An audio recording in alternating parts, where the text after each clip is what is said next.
It is a honor that I do not take lightly, as I am committed to serving our nation and its educational institution to the best of my ability.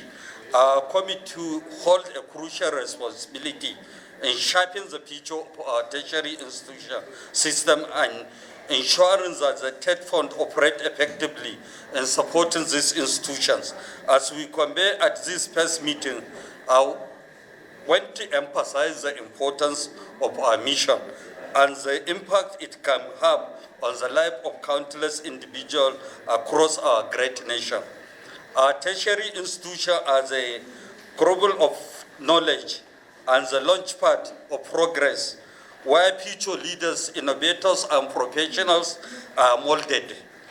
This institution needs our unwavering support to thrive and adapt to the evolving needs of our society.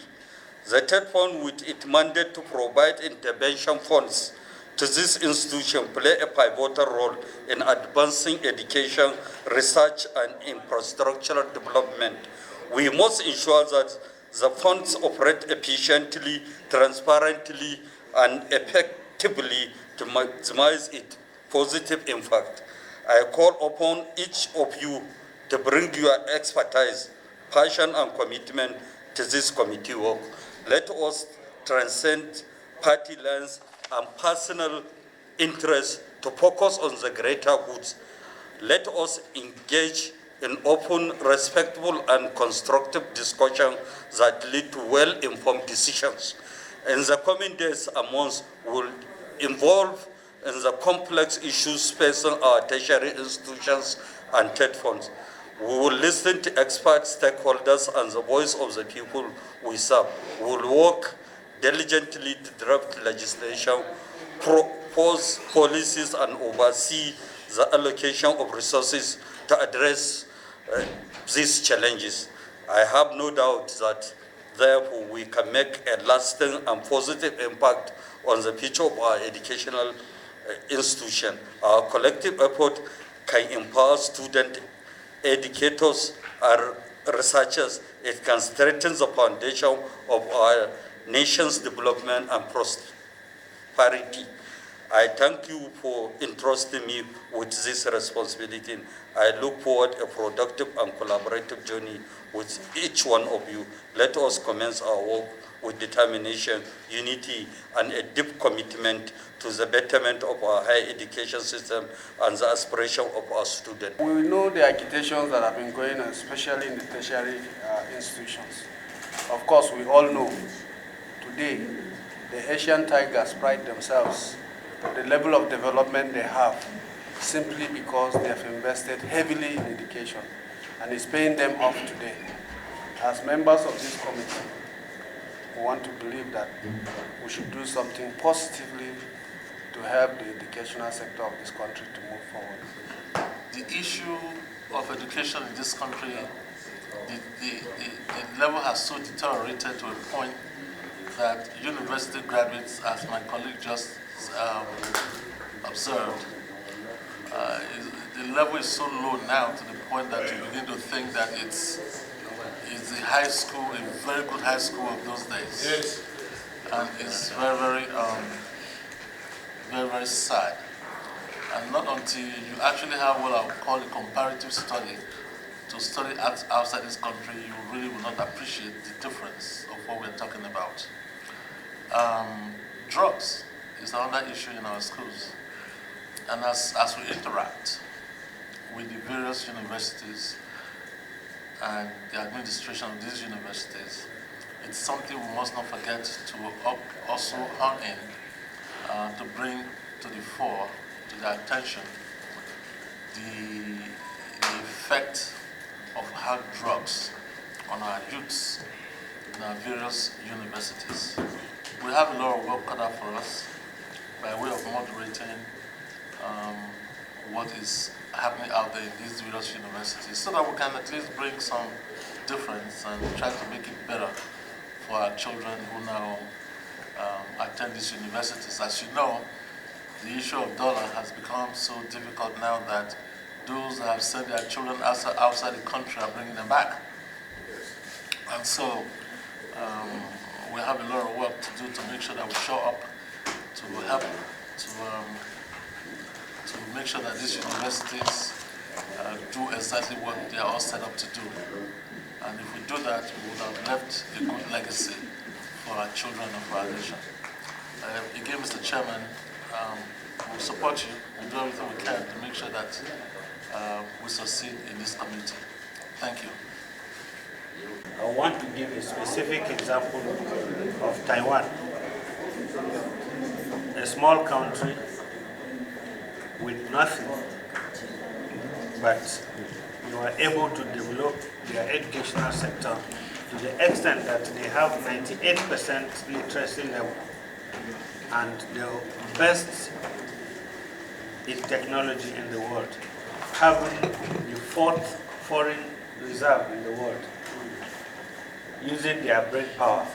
So I am sure if this committee can come together, resolve to help the educational sector of this country, I'm sure it can only get better. So I want to thank you, sir, Mr. Chairman, for giving me the opportunity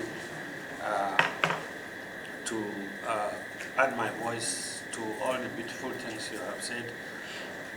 On my part, and I'm sure I'm speaking the mind of so many of us, we are going to give you all the cooperation you need to succeed. Because if you fail, it is not only you that has failed, but the whole of us and the Senate at large. To be able to move, we have to do extra talk to the Senate President. This is perhaps the most significant committee in the Senate. I'll give you a very just sort of example before I let go. I was at the University of Ife, OAU, to discuss with the PhD students. I call it evening with the PhD students. And after the evening, I give each of them 200,000 pen allowance. So everybody was there, Vice Chancellor. And I asked one of the students during the interactive section, what are the independent variables you are investigating your thesis? Mr. Chairman, he does not know the independent variables that impart on dependable variables. And I asked him what is the stage of the thesis. He said this thesis is already submitted for Senate to Senate for approval. That is Ife. So you can imagine what will happen in many other universities. We need to talk. Now, lastly, on this schedule, fantastic and very brilliant schedule you've drawn out for ourselves. We need to meet with the Vice Chancellors. I think that is clearly omitted in the schedule here. Meeting with the Vice Chancellors. We may probably have the meeting with them before we even start visiting their universities. But meeting with the Vice Chancellors will help us to advise the Vice Chancellor on best way to start taking masters and PhD students. The proposal, they need to write good proposal for admission before they can be admitted. Otherwise, we are destroying the educational system. So, Mr. Chairman, I think this, in fact, do you know that methodologies are not being taught at the PhD level? How do you then write a good thesis if you don't have a good methodology? And I want to make it, I want to also say that I will be readily available to assist this committee to organize a private visit to the trust fund of the University of Cambridge, where you can have engagement with that committee, because that committee gives automatic scholarship to first-class students across Africa. And when we are there, we can meet the 10 PhD students in Cambridge and also see what they are doing, so that we can interact with them to the Nigeria home. All I'm saying is that let's improve our value stick in the educational system and make this committee a very outstanding one. And I'm happy that members are well read. A lot of PhD holders there. So the issue of understanding you is very easy. If you look at the committee work plans, based on the fact of what our colleagues has just made mention in their advices, we will look into the activities of the ministry, then the other agencies that are under the committee, the regulatory agencies and the federal universities will look into them based on our agreement. And also the Federal Polytechnics and Federal College of Education that are under the committee we'll look and see how we'll itemize them one by one to ensure that we have a critical stakeholders meeting with them based on what is happening and the current reality. As Senator Jimo Ibrahim said, we have to put our hand on deck to ensure that we source resources for the upliftment of the infrastructural decay in the universities, our polytechnics, and our Federal College of Educations and other regulatory agencies. And there is a lot of donor and other agencies that, apart from the tech funds, and we will ensure that the funds in the tech funds were utilized for a better purpose of this country. I'm just okay, now